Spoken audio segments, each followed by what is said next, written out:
Hello, so we're doing part of the interview for the Monkey Project. Here's Amy. Hi.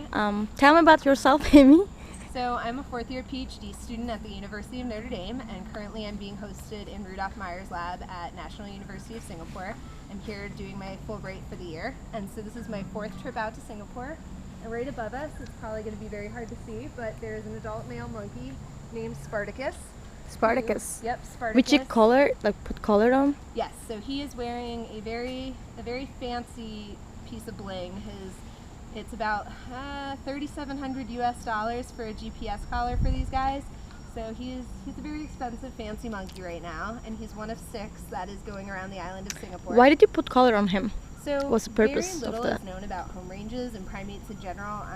We've been limited in a lot of ways. Researchers have been limited to radio telemetry, which requires a lot of manpower and time, and so it doesn't allow you to collect hundreds or thousands of really dense data points. And so a lot of primate home range work is using a fairly low number of points per day, and we're finding as technology advances and GPS becomes more and more accessible to answer a lot of questions about energetic expenditures and home range and daily range and territoriality, that it is really important to have a pretty dense amount of data on this. And so GPS reduces the man hours because these collars store all the data in them until we come right now to download it from the monkey. So he's been running around the forest since mid-December, and I will get all of his locational points from the past 2 months when I go to download it.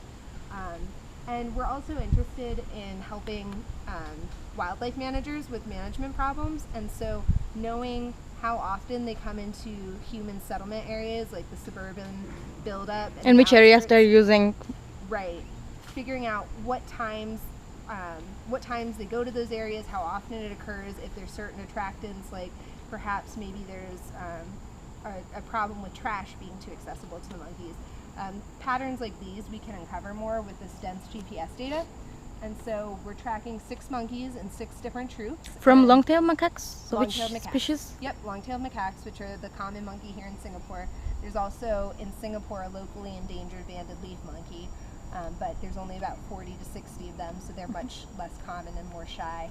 But the long-tailed macaques are really used to humans. We call it habituated. And so you can see one coming down the railing right here. We're at Rifle Range Road. That's a mother and her infant. And they're quite nice monkeys. I mean, you hear complaints about them. They're not harmful as people say, are they? I think the complaints are a lot of perception. It's a lot of people not necessarily understanding what monkey behavior looks like. And so oftentimes if a monkey just walks past somebody, they consider that aggressive. They, especially the very habituated ones, will come up to you and snatch a bag because they know that food's in there, but very infrequently does it result in actual harm to anybody. It's very infrequent that somebody actually gets scratched or bitten.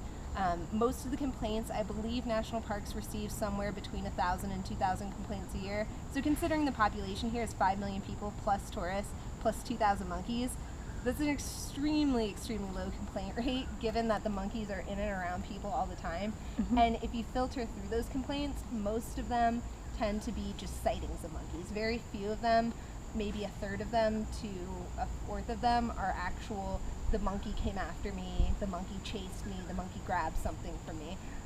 So you actually have to filter those complaints down because a lot of times it's there was a monkey here and I'm reporting seeing a monkey. I see. So in Southeast Asia there are many people working on monkeys but different species, I assume, right?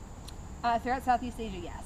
Yes, there's actually Because you've been to many conferences all around. Yeah, long-tailed macaques tend to get neglected because primatologists like to work on super endangered species, and so these kind of really common urban monkeys like long-tailed macaques and rhesus macaques often get overlooked, but they're the ones that have the heaviest interface with humans. They're the ones that we rely on for our biomedical research models. So it's actually a really important study, or species to study, to understand their ecology and their evolutionary background, since we rely on them so heavily for many reasons across the board. And they're the ones that if you're studying disease spread and disease interactions, they're the ones that are most commonly interacting with people. They also interact with other species, so if people transmit something to a macaque, it's not out of the realm of possibility that it could further transfer to an endangered species that we do really need to worry about population levels for. And so the more contact we have with macaques, the more cognizant we need to be of these interactions I that see. spread beyond us. So you're using the computer for getting the data. Yes, so Kathy You're also will- using the antenna here. Here's Kathy. So with we'll go over antenna? and we'll hook up the data, and Spartacus is around. And let me see the box. Can you show us a little bit of the process, like how it goes? Yes. So this is the download antenna, Mm-hmm. and this is my remote download base station. So this little, that's a monkey fight. Sounds. That is a pretty nasty monkey fight, actually. Fighting over what, you think? Usually food, unless there's a second group there. Mm. But usually the groups This is are not not- interfering with each other, right? They use different territories. Is that? So from what I've seen so far, they kind of stick to their territories. But like I said, there's been very few studies on this, and so part of this study is going to look at that, the territoriality and the co-ranging dynamics. So how one group pushes another group, how often they come into contact. So the preliminary work I've done here in Singapore, my groups never occupied the same space at the same time. They had a very narrow band of maybe a meter or two of shared space, but it was about a month apart temporally. And so when monkeys do interact at the edge, it's often a very violent, quick fight, and then they go back to their own territories. So it's usually not a long, protracted, not monkeys in general, when long-tailed macaques, All right. I should The ones say. that you're working Yeah, on. Yeah, Okay. actually I have absolutely no idea if other monkey species have All right, long, protracted battles. But long-tailed macaques tend to have really quick territorial bouts, and then they move on. Okay. And I've seen out of my 3 field seasons, I've seen 2, maybe 3 of them. It's possible there are several other groups in this area. That could have been another group came too close to this group's territory, or it could be a bunch of so this is a decent sized group, and so what that means is we might have multiple matriline's, and a matriline is a related group of females. And so sometimes the matrilines, they have a dominance hierarchy, and they might squabble amongst each other. So maybe- Matrilines. Yeah, matrilines. So maybe one group of females and her female relatives just got mad at another group of females All and right. her female relatives. Could be one of the reasons. You know, a family spat. All right. So back to the process. Yeah, so anyway, so this is my download antenna. This is my remote download box. It is unimpressive looking, but it is $3,000. So, Oh, well. like I told Kathy earlier, sometimes the monkeys get really interested in what I'm doing, and sometimes, especially an adult male, like I have bags on me, they want to come check it out. To see if there's any food or To something. see if there's any food, or they don't like that I'm holding an antenna. Monkeys don't like when you wave sticks in the air. Does it look like aggressive to them? It does. And so usually, because I track them regularly, they kind of get used to me being around, but I've just started this tracking process, so these monkeys aren't really used to seeing me in the stick. So when we Okay. first came in here, I had a larger silver antenna, and most of the monkeys were on the street, and they all moved up into the tree. Okay. And a few of them barked or alarm called at me because I'm walking around holding a stick, and to them that's aggressive. And so as time goes on, they'll get more and more used to me being in this area with the antennas, and they'll realize that I'm not a threat to them. But when I can, I try to just sit still and not walk around with the sticks. I try to actually, when I come, not even bother tracking them if I can avoid it, because if I can just find the individual with a collar, everybody's happier. And so what I say is, if the monkeys are getting antsy, or like I've been chased a few times because they've been upset that I'm holding the antenna, if I have to drop any of my equipment, I drop everything except for this box. Oh, wow. Because I cannot replace this. So also the $2,000 computer you'll box. drop then. Oh, I would drop the computer. This is a $200 computer. I would super drop the computer. I would give the monkeys almost anything other than Alright. like my passport, maybe my worker ID card in this box. And so what's nice is. So how do you hold the antenna to get there should be some that's tricky kind of- way of it, yeah, right? That's kind of black magic, I'll be honest. So Please I show thought- us I thought I had your a sys- skills. I thought I had a system figured out my first season, and then I feel like it's slowly unraveled into like doing rain dances to get my data. So what happens is I plug the entire unit in, so the remote download box is connected to the antenna. I've found, and God, this might just be my personal trick or my own personal mind game that I play with myself, I think it downloads better when I hold the 2 units together like this. Okay. I feel like it does. And so I always hold the units like this. I've decided that this is the way to download data. And then I open up the program on my netbook, and all you need is a really simple netbook that runs a Windows platform. And I have a You just program on connect it via a USB port? Yep, connected by a USB port, and it runs the collar program. In my case, I use Telemetry Solutions collars, and so it runs their program Quantum GPS. And so then... So you try to collect GPS signals. So what I'm data. doing is I track the monkeys with a VHF signal. So with a radio signal is how I find the monkeys. It gives a beeping sound as I approach them, and the signal gets stronger the closer I am to the monkey. And then through the GPS collar, the GPS connects to satellites, and that's how the data gets taken and stored in the collar.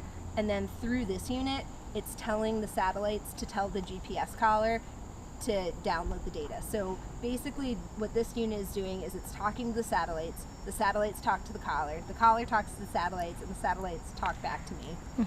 And so on a good day, I start the download process. I point it at the monkey, and 30 seconds later the data is downloaded. There have been times though where the monkey is as close as you are to me.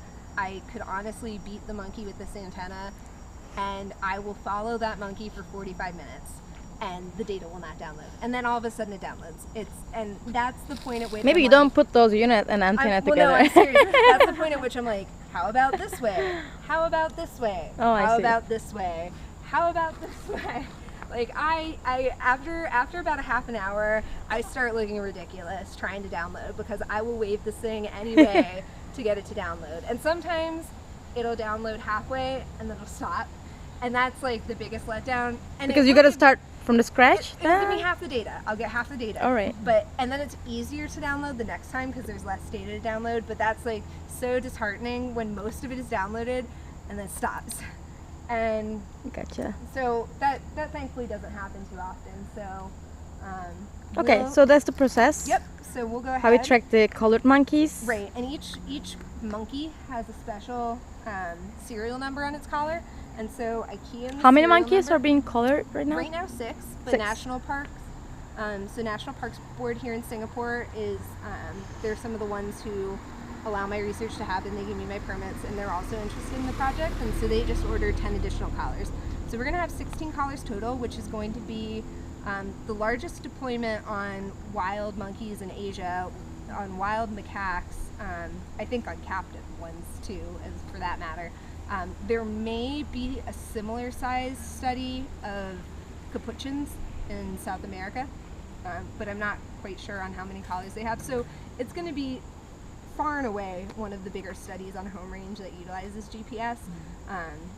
And hopefully will kind of pave the way for more of these studies. People, because it's such a big financial investment, people are hesitant to write grants for these without kind of proof of concept. So hopefully this will provide a really substantial proof of concept to kind of make way, especially as technology gets better, it gets cheaper, and so soon, or hopefully soon, GPS collars will come what radio collars used to be. Radio collars used to be quite expensive. Now they're a few $100s instead of a few thousand. So as technology So that's the gets expectation. better, right, and also they're going to get smaller. So that has been another reason why these projects have been limited in scope, is that actually the battery life and the battery size, you're only supposed to collar animals at 5% of their body weight.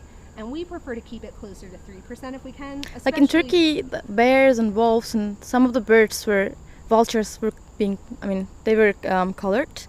Those are the ones I know. But like macaques, the first time I'm seeing with a collar. They're quite small. I mean, long-tailed macaques are the size of a large house cat. And so actually that's how I field tested my collars for the very first time when I got them in the United States. I knew that my cats were roughly the size of the monkeys. And so I put a program collar on my house cat, my smallest house cat, and watched her leap 6 feet onto a fence and decided that she could move just fine. I was like, all right, her movement's not inhibited, and the monkey is very much stronger than my house cat. And so it turned out to be a pretty good success. But you know, there's other collars I'd like to try on these guys, ones that utilize cell phones. They're a little heavier. So I'm just kind of waiting for the technology to catch up, because we don't want to tax them or inhibit their movement. These guys, you can see they jump around the trees a lot. We don't need something that's really weighing them down, especially on a place like the neck. Because you can't really put the collar anywhere else other than the neck, and you just don't want a lot of weight on the